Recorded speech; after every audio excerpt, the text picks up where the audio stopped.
Good evening to you, and thank you for joining us for the news at 11. I'm Shelby Coates. New terms and new rules for short-term rentals in Pooler. The issue of regulating these homes came down to a very close vote during tonight's City Council meeting.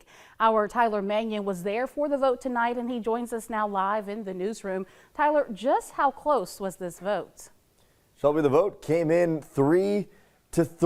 Forcing Mayor Karen Williams to cast the tie-breaking vote. This all comes as the culmination of Pooler's year-long effort to put some kind of regulation on short-term rentals, or STRs, within the city for the very first time.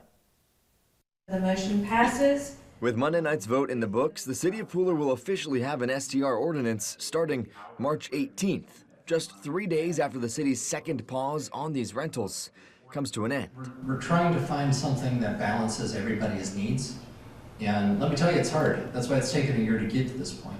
About a dozen residents voiced their opinion. We want our kids to be able to grow up in these neighborhoods and move back into them when they're grown. Some, like that woman, in support of regulating STRs, while others against the ordinance and its specifics. You got 40 homes surrounding that are all going to be affected if one person has a STR certificate. That's in reference to the restriction of one short-term rental per 500 feet of land. The local making that point is Trisha Cook, who runs a popular Facebook page for the area and owns an STR in Pooler.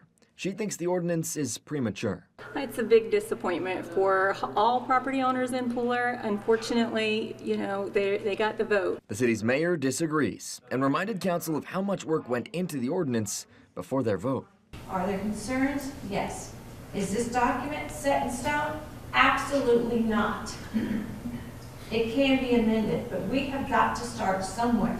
She would go on to be the deciding vote to approve the new short-term rental regulation.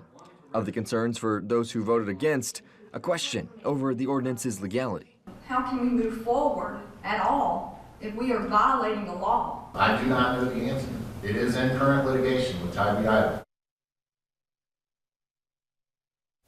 The legality piece of this gets more confusing than the rest, as litigation typically does. So, to keep it simple, a local said that the rules violated state law. The city attorney, who you just heard from, reiterated that there is no clear answer on that, especially because a Type B lawsuit is still underway on the same STR topic. Now, the mayor said before her deciding vote in favor of the ordinance that the city council cannot live in fear of being sued. They can be sued for anything at any time. And she added that this was the time and they needed something in place for these rentals now for the very first time. Shelby?